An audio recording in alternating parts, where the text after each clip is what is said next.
Good evening, I'm Elliot Spitzer. These are live pictures you're looking at. Late new developments in the wake of the siege there. They killed 4 American diplomats in Libya, a siege of our embassy in Cairo, a diplomatic squabble between President Obama and Israel's prime minister, and Mitt Romney's attempt to take political advantage of any issue he can. Its grounds briefly occupied and the flag torn down and shredded by an Islamist mob. The protesters, allegedly inflamed by reports of a bare-budget anti-Muslim film said to have been made in the USA. Shortly after, what has seemed to be another protest against the film began outside the U.S. consulate in Benghazi, Libya. But that protest turned into what appears to have been a, quote, well-armed, well-coordinated event, with indirect and direct fire from machine guns and rocket-propelled grenades. 4 Americans were killed, including the U.S. ambassador to Libya, J. Christopher Stevens, and Information Management Officer Sean Smith. Secretary of State Hillary Clinton eulogized the ambassador and defended America's commitment to Libya at the State Department this morning.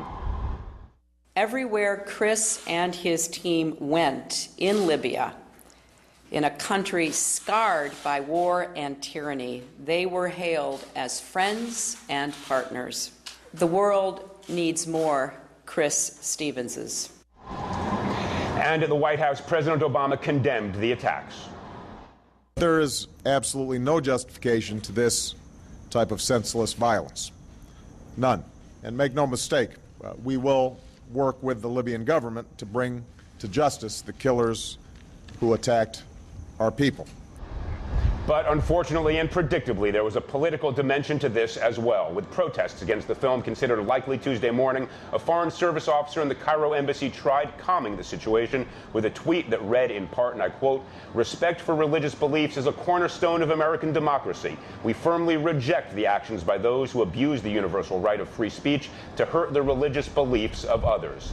This tweet triggered a response from Mitt Romney that read in part, and I quote, "It's disgraceful that the Obama administration's first response was not to condemn attacks on our diplomatic missions, but to sympathize with those who waged the attacks."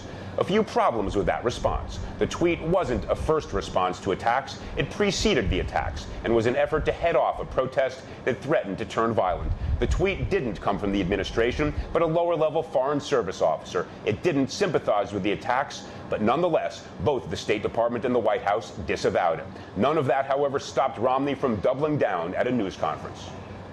I think it's a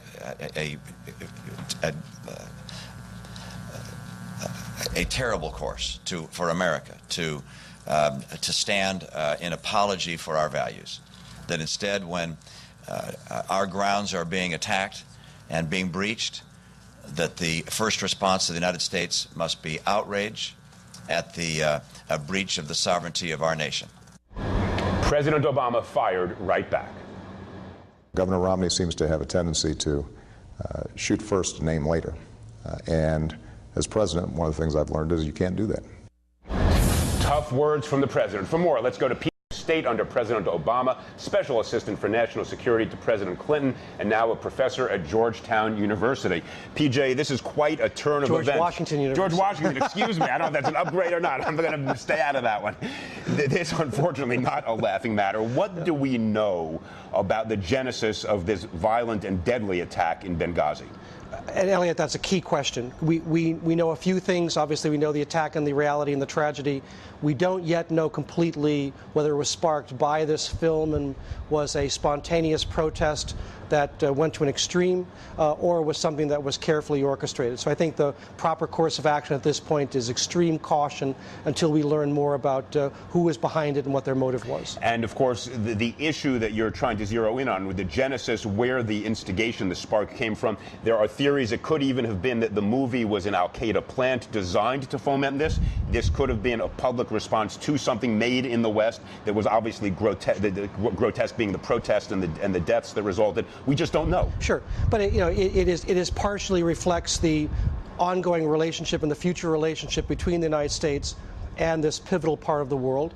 But it's also a fight within Libya and within the region about the future of this world. You do have conservative elements, Salafis and others, Al-Qaeda sympathizers, who have a very restrictive, very conservative view of what life should look like in the Middle East. You have others who are modernizers who want to see Libya and other countries more integrated with the West and with the rest of the world. Those are two very different competing visions. It's not surprising that we see people resort to political violence to try to influence that direction. And consequently, the turbulence in Benghazi is reflective of those schisms that you just talked about. And Secretary of State Clinton today went out of her way to say that this will not change or challenge our relationship with the Libyan government. Absolutely. Libya is going through a typical post-conflict, post-Civil War situation. It is awash with weapons. So the protesters showed up.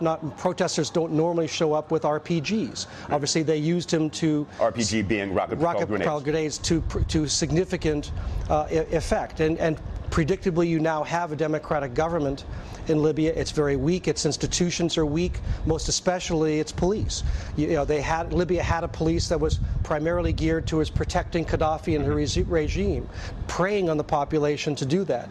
Now that police is being asked to protect civil society, including foreign diplomats, and obviously it does not yet have the capacity to do that. Civil society in Libya is weak and barely existent, is one clear conclusion from this. Questions being asked nonetheless, perhaps unfair, but they're being asked about the caliber of our intelligence. In other words, immediately people are going to say, especially after the 9/11 debacle and after the Kurt Eichenbaum's trenchant editorial op-ed piece yesterday, once again challenging the quality of our listening to intelligence. Did we know enough about what was going on within the Libyan civil society and the possibility of these sorts of attacks? Well, I mean, attacks against U.S. embassies have happened before. Most significantly before this, dramatic attacks by al-Qaeda on our embassies in East Africa, in Kenya, and Tanzania in 1998. They are ripe targets, and there's always this balance that has to be done. You can make embassies into security fortresses, but that comes at the expense of the ability to pursue U.S. national interest. And one of the tragedy of taking of life goes without saying, needs no further explanation. But this Mona El-Tahawi, we're going to forces in the revolution. This is the tragic irony of Chris Stevens. He was in liaison to the National Transition Council that eventually overthrew Gaddafi, became the interim government, and recently turned over power to an elected government. So he survived the Civil War, only to become a victim of the new Libya. Right. Now, just to move a bit farther east, because these two events obviously occurred simultaneously or nearly simultaneously, in Egypt, in Cairo, the protest seems to have had a slightly different feel to it. Not as much evidence or evidence yet that this might have been something that was fabricated elsewhere. No, in Egypt, it does appear to be more a reaction to this obscure video on YouTube. But then again, it's a difference between the two countries. For Egypt, it was a relatively rapid and soft revolution. For Libya, it was a civil war, and one in which every political faction is armed to the teeth and prepared to use these weapons. So there is a dramatic difference in how the two countries have evolved in their transitions. Now, you have these two rather different demonstrations of public emotion, one taking life in Benghazi and Cairo, not as violent but still threatening. How do we respond? How does the State Department and the White House, through in a modulated way, begin to build a relationship with the Libyan and the Egyptian government that can handle these sorts of very serious bumps? Well, I mean, we have a policy. It turned U.S. policy on its head last year. We are supporting these transitions. There are going to be bumps in the road. For every 2 steps forward, there will be 1 step back. We'll have good days and bad days. Obviously, we've had a bad day here.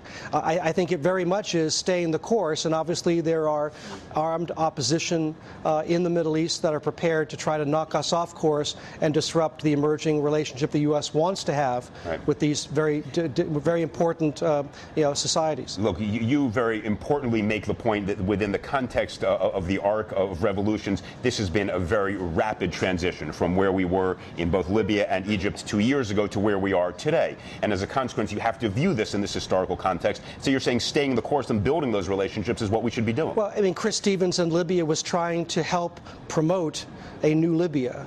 And Libya has the resources to get there. They have the desire to get there. But obviously they have elements within their country that want to bring Libya in a different path. And the United States has to be a force for good and maintaining its relationship relationship with this nascent democratic government is good for the United States, it's good for the region. Now, this very delicate balance, this high-wire act that you're describing, how is it affected by comments such as those by Mitt Romney that, yes, this is the middle of a campaign, but he sort of lobbed his own, I don't want to use a military metaphor, leave the comments to speak for themselves at the White House in the middle of this? Well, obviously, I mean, from experience, we all know that first reports can be wrong. What we thought we knew this morning, we're less certain of here tonight. I know you've been in political campaigns. The impulses are great. The juices are flowing. They want to get involved in everything.